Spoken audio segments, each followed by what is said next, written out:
But, hey, it doesn't really matter. Because this guy is nothing. She's showing up as being as a hypocrite. I'm afraid of white people, and that's probably like him saying, "I'm afraid of rich white people," and that's what he lives around. Rich white people.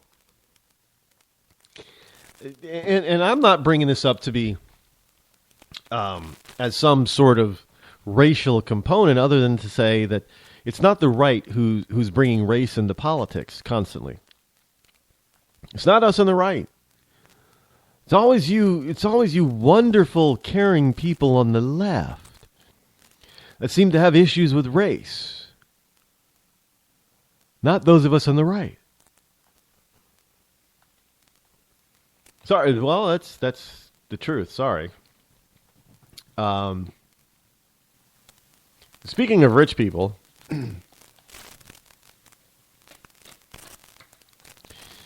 global warming double dipper. Again, a Daily Caller story. Global warming double dipper enriches family with tax dollars. Now, we're always told about, like Bernie Sanders telling us, oh, these corporations getting government welfare. It's like getting, government welfare checks. I'm sick and tired of these government welfare checks. A global warming crusader used a tax-exempt nonprofit to stuff his family's pockets at the expense of taxpayers. Of course, everything's at the expense of taxpayers. I'm a taxpayer. You're a taxpayer. Everything's at the expense of those of us who are paying taxes. Now, according to a complaint filed with the Internal Revenue Service by two watchdog groups earlier today, the Competitive Enterprise Institute and Cause of Action. I don't know what the hell that is. I know you're probably saying, what? Who's? I'll repeat it for you. Pay attention. The Competitive Enterprise Institute and Cause of Action. That's who they is. Plain and simple. They filed a complaint asking the IRS to revoke the exempt status of the Institute of Global Environment and Society. The Institute of Global Environment and Society, a global warming advocate that has received over $60 million in federal grants. Let me say that again. The Competitive Enterprise Institute and Cause of Action filed a complaint asking the IRS to revoke the exempt status of the institution of the Institute of Global Environment and Society, Inc., which happens to be a global warming advocate that has received over $60 million in federal grants. Our money, taxpayer money, going to fight these people who are just putting it in their pocket. And they're saying, oh, well, we got to do something about global warming. Why? Because all you're going to do is put it in your pocket, like Al Gore.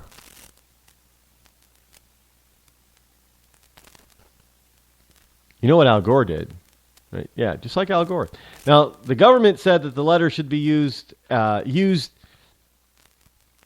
government should use the Racketeering Influence in Corrupt Organizations Act, that is used to prosecute members of organized crime. You know, the environmentalist wackos, all those Greenpeacers type of thing, maybe not Greenpeace itself, but all those environmentalists, they need to be brought up on racketeering charges.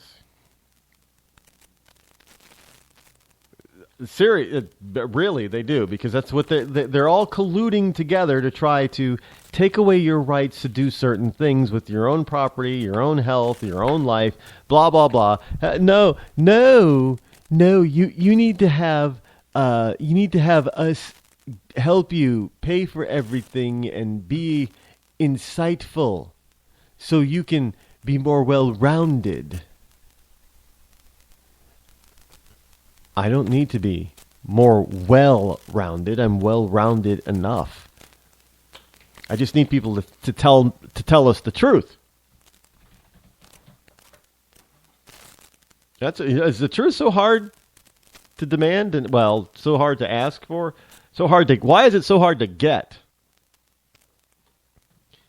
I don't know why the truth is so hard to get. But in any case, so this guy is making tons of cash. Now, it's incredibly ironic that while Dr. Shukla, Shukla, accuses global warming skeptics of deceiving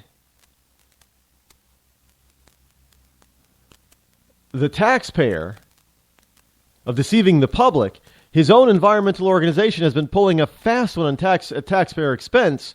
His attempt to use RICO to silence public debate is groundless, and so is his organization's tax-exempt status. Hey, we need to use RICO statutes against people who debase and debunk man-made global warming. Yeah, this is the guy that's been wreaking this is why that they're out there fighting now against doing stuff on your own like this. Because there are too many people who make too much money off of you by not cutting out the middleman. And the middleman in this particular, there is no middleman. They just want to be the ones who are doing and the regulating of all this global warming crap, anti-global warming crap. They want to be the ones doing it because they're going to make all the money. Look at Al Gore. Hey, if we have a carbon exchange network where you could go and sell your carbon exchange chips, it'll be a good thing. Meantime, Al is raking in all kinds of money off of that bit type of environmentalist wacko environment.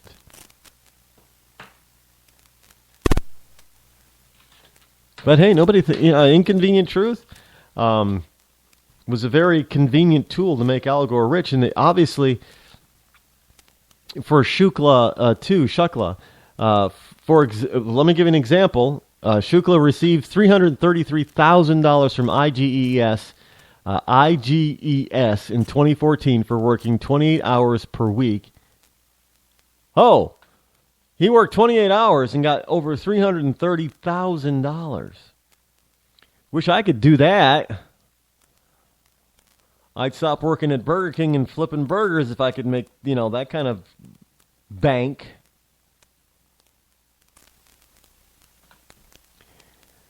But he was paid $314,000 by George Mason that same year. He earned a total of $647,000.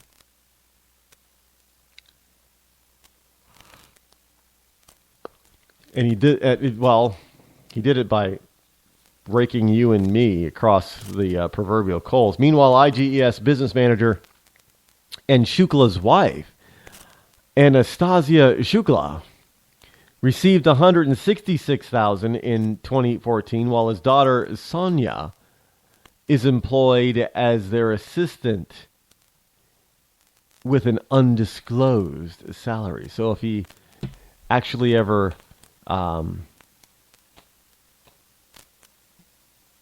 decides to, he's making too much money off of the global. This is all about manipulation, folks. This is all about who gets to control you and to take your money. That's what the global warming thing is all about. Plain and simple. Nothing, no more, nothing more, nothing less. That's all it is. Because otherwise they wouldn't be doing half this stuff. Or they'd be doing it for free, but they're making $14 million here, $330,000 there, $1.9 million here. You gotta ask, how the hell are they doing that? I'd do it. Why not? If you're gonna buy into global warming, I might as well sell you some. sell you some stuff for it. That would work for me. DC gun laws. Now this DC police chief, she deserves to get the dumbfounded Dunekoff Award of the Year. Well, Dunekoff because it's, well, that's German, but Gun Group is chastising the Washington, D.C. police chief. Because the Washington, D.C. police chief is advocating, you won't believe what she's advocating, is advocating that people should take down the public should take down the active shooter until the cops can get there. The problem is that this particular person has stopped many a law-abiding citizen from owning a handgun in D.C., so it's going to be kind of hard to stop a shooter in progress if nobody has the ability to stop the shooter in progress.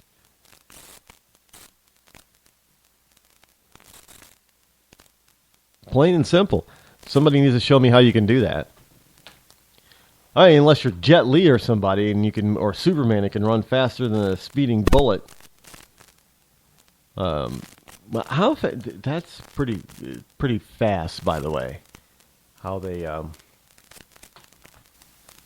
how they're able to, well, how Superman is able to run faster than a speeding bullet. Because I don't know if a slow bullet, is there such thing as a slow bullet? In any case, the D.C. Police Chief Kathy Lanier, Lanier, her suggestion that ordinary citizens try to take down an active shooter before officers arrive is drawing criticism from Second Amendment advocates who question how residents of a city with some of the most restrictive and stringent gun laws in the nation could be expected to defend themselves. Well, like I said, unless they know karate, kung fu, or some other martial art, and they're really, really, really good at it. Maybe they're like ninja stealth, and they can avoid being shot, but only for a certain amount of time before they take one. So it means you gotta take as many of them, the shooters, out with you before the cops get there. Because otherwise, well, they say, this is the story continues. This is from the Washington Times, by the way. This is sound advice, says Alan Gottlieb, chairman of the Citizens Committee for the Right to Keep and Bear Arms. It's not the Citizens Committee for the Right to Bear Arms. It's not the NRA. And his name is Alan Gottlieb. Must be, I thought all Jews hated guns. Guess not. But D.C. Police Chief Kathy, this is sound advice, says Alan Gottlieb, chairman of the Citizens Committee for the Right to Keep and Bear Arms. But considering the draconian gun laws in the District of Columbia, it will remain difficult, if not impossible, for most private citizens to do what the chief is suggesting. Because the chief is suggesting that everybody should be armed. All legal citizens should be armed. And they should take down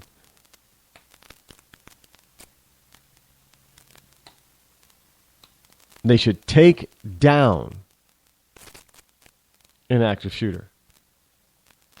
American people, the people, according to this report, they should take down an active shooter. In an interview on Sunday's CBS 60 Minutes, Chief Lanier was asked about what people should do if they're in the vicinity of an active shooter, like those who carried out the recent terrorist attacks in Paris that killed 130 people at least. Your options are run and hide or fight. I always say if you can get out in your best option, if you're in a position to try to take down the gunman, then do so. And again, you can't do that if you're a guy. If you don't have a gun,